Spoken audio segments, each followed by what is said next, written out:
of a Mitchie Slick song, Mitchie Slick from San Diego, where the homie from Cross Atlantic had a part in it, Big Tupp. Big Tupp, yeah. Shout out to Big Tupp. And this had to be, I don't know, maybe you know the year better than me, but we're talking about the song Won't Stop Being the Blood. I don't know if it's part one or part two, because I know Mitchie Slick did a couple of these songs. Right. I was in the feds when that song was done. And the funny part about it is I heard about the song before I even knew that I had a shout out in it. I even had a picture put up in the video. Homies hitting the yard. Man, y'all heard that song Won't Stop Being the Blood? I'm like, nah, homie. And I don't know how it dawned on me. I think Tup might have wrote me a letter or something like that, and said if I ever get a chance, check that video out. Of course, in there we couldn't just go to YouTube and check out, shit like that. But it was homies coming in. It was like, damn, homie, UFG, huh? No, the homie, you in the video, homie. I'm like, yeah. And that's how I found out about it, So I appreciate it. Okay, I was going to ask you, you kind of answered my question, you appreciate it, but I was going to ask, and just in general, when you're sitting in the feds and you're in prison and you might be trying to do an appeal or you might be trying to get, work on your case, and then you pop up in a gangster rap video, certain people will feel a certain kind of way, like, dude, I didn't want to be, put on blast on a gang shit. I'm over here doing my time. Do people sometimes feel that way that you've experienced? Well, you got to think about it and go back, even before then, back in the day, Second and None got a song called, damn, I forget the name of the song, but I'm in that video. It's a lot of things that we did before prison. It's a lot of things we did before we caught our cases, that, don't forget my indictment had FG on the front of it. You know what I mean? So these people know who you are. They know exactly what you is. You classified as that no matter what you go in there and tell them to say.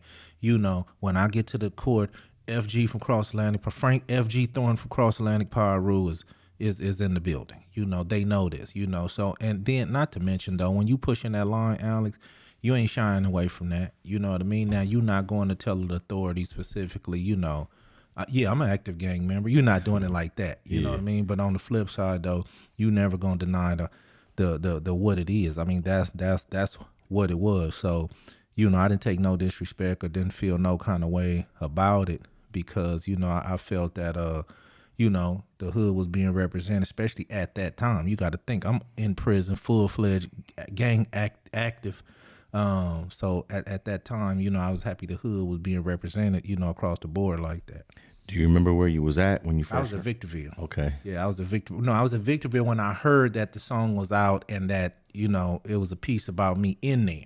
You got to think I still probably didn't hear the song till later, maybe Lompoc or something, before I actually heard it, and we didn't have access to those kind of, devices, but the homie did that, Tup out there on YouTube, or Big Tupp with 2 P's in it. We got songs with the relatives.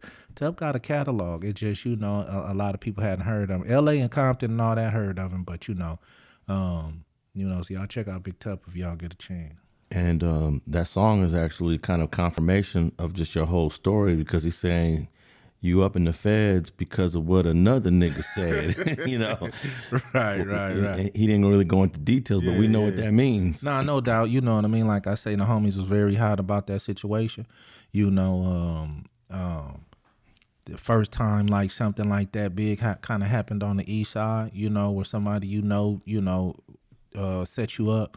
So it was a very touchy situation back then, it's still very touchy, and but at the same time, as you seeing today, with the gunners and with all these other dudes, the shit just ain't the same no more. Streets just ain't the same no more, dudes cutting backroom deals and, dudes that wouldn't have did it back then. And I'm wondering if dudes always cut back, because it's like now dudes are snitching and we getting video of dudes snitching. Did you see the video of dude in the interview room with the police, and they got up and left after he was snitching, and he checked his pulse and shit, checked his funny shit, man. How's we getting videos on YouTube of dudes sitting in the interrogation room telling? Well, if we watch the first 48, which came out like, I don't know, years and years and years ago, almost every episode, I would say for every 10 dudes in the first 48 TV show that got into an interrogation room, there might have been one dude that said, I ain't talking to none of y'all. Right. You know, so if you look at those numbers, I don't know, this is an unscientific analysis of using first 48, but it's like 90% of them dudes talk and only maybe 10, maybe 15, 20% say, I need my lawyer. No doubt, but at the same time, it was also a TV show, so I also believe that they might have didn't air some of the guys who refused to talk. That's true. As well. That's true. You We know, don't. so, Yeah, that's what. So the number could be skewed a little bit, but at the same time, if you look at how many people go in there and willing to talk, it could have been like this all the time. But now with, like you say, social media and paperwork that we know how to kind of find, you know, can't get it all, but we can at least we can figure out how to get the police report. We can figure out how to get the court dockets and the plea agreements and all these things now. You know, it's government websites, you know, they didn't have the internet back then. So, you know, so much shit that's privy to us to find out if a dude a rat. But in today's generation, it's almost like nobody give a fuck if a dude a rat. You know what I mean? Or I'm also seeing that the bar to prove someone is a rat is so high that you can show them this document, you can hear from this person and hear from this person, and they're still not convinced. I mean, not to seem like the only way a motherfucker could be basically, some people won't believe them if they just come out and say it themselves. Other than that, no amount of paperwork, no judge's signature on some papers, no nothing is making these dudes, you know, believe that these dudes is really out here telling, you know, or people are taking favors because it's their favorite rapper or it's their homeboy or it's their baby daddy or, you know, they playing favors, dog. You know what I mean? And me, at the end of the day, I'm going to call a spade a spade.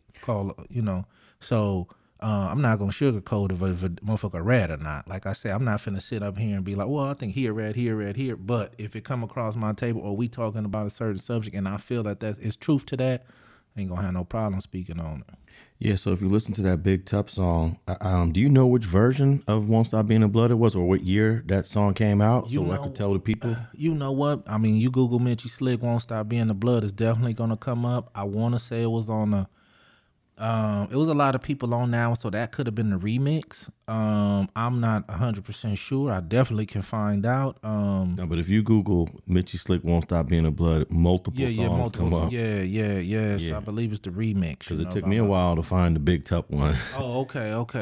Yeah. But yeah, go check that out, y'all. Go tap into one of the versions of Won't Stop Being a Blood by Mitchie Slick. And Big Tupp, I think he was the last person on that particular version, right? He's the last rapper on that one. Rapper, I believe, on there. And he's basically just confirming FG story way back in, I don't know, I'm going to guess this must have been around 07? 06, 07, yeah. Okay. So yeah, Big Tupp already put this on wax. Oh yeah, no doubt. In 06.